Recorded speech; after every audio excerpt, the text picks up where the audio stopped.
Olá, estudantes do 7º ano! Nesse vídeo, nós vamos falar sobre as pteridófitas. Então acompanhem comigo. Reparem nessa imagem. Aqui nós temos um exemplo de uma pteridófita. Então, quando nós falamos pteridófitas, é um grupo, são exemplares pertencentes ao reino das plantas. As pteridófitas são vasculares. O que significa isso?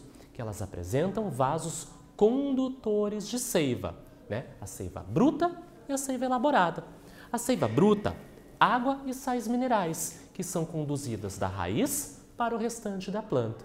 Vai acontecer um processo chamado fotossíntese, onde ocorre a conversão dessas substâncias inorgânicas, graças à luminosidade do sol, em substâncias orgânicas, açúcar para a planta e oxigênio para os seres vivos. Seiva elaborada.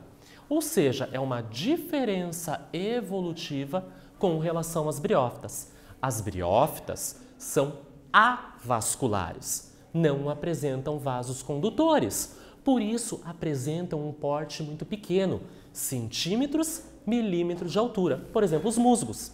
Já as pteridófitas, reparem na imagem, o tamanho, graças aos vasos condutores, o seu porte aumentou, tem centímetros e metros de altura. Possuem raiz, caule e folhas verdadeiros, coisas que as briófitas não apresentam. E não apresentam flores, nem frutos e nem sementes. Ou seja, tanto briófitas quanto pteridófitas não possuem flores, nem frutos e nem sementes. Reparem na imagem um exemplar de uma pteridófita. A maioria é terrestre e vive preferencialmente em ambientes úmidos e sombreados. Por quê?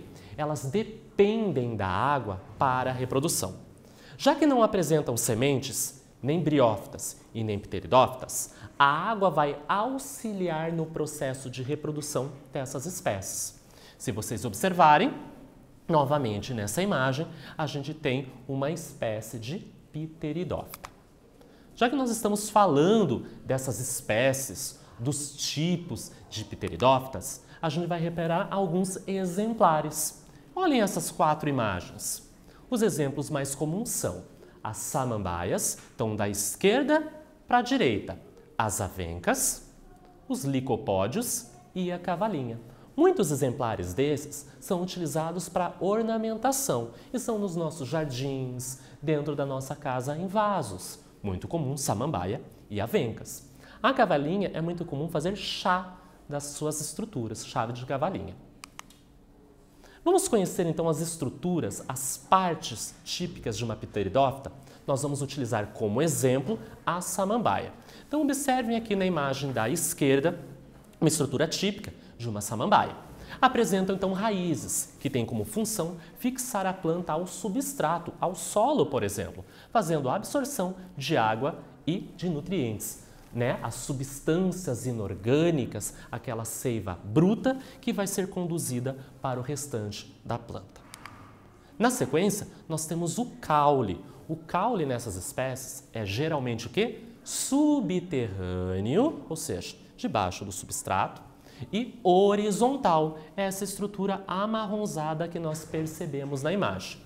Esse caule típico dessa espécie, né, desses exemplares, é chamado de rizoma. E aí a gente tem a folha, né? Então nós observamos nessa imagem que a folha é essa estrutura inteira. Cada folha divide-se em partes menores, que nós chamamos de folíolos. Então, se nós pegarmos essa folha central bem grandona, nós vamos reparar que ela apresenta várias estruturas menores, que nós chamamos de folíolos. E o que nós encontramos nesses folíolos? Uma estrutura associada à reprodução. Então, na época de reprodução, nós encontramos pontos escuros, que nós chamamos de soros, que surgem na superfície inferior desses folíolos, ou seja, estão associados à reprodução. Nesse vídeo, nós falamos sobre as pteridófitas. Espero que vocês tenham gostado e até breve!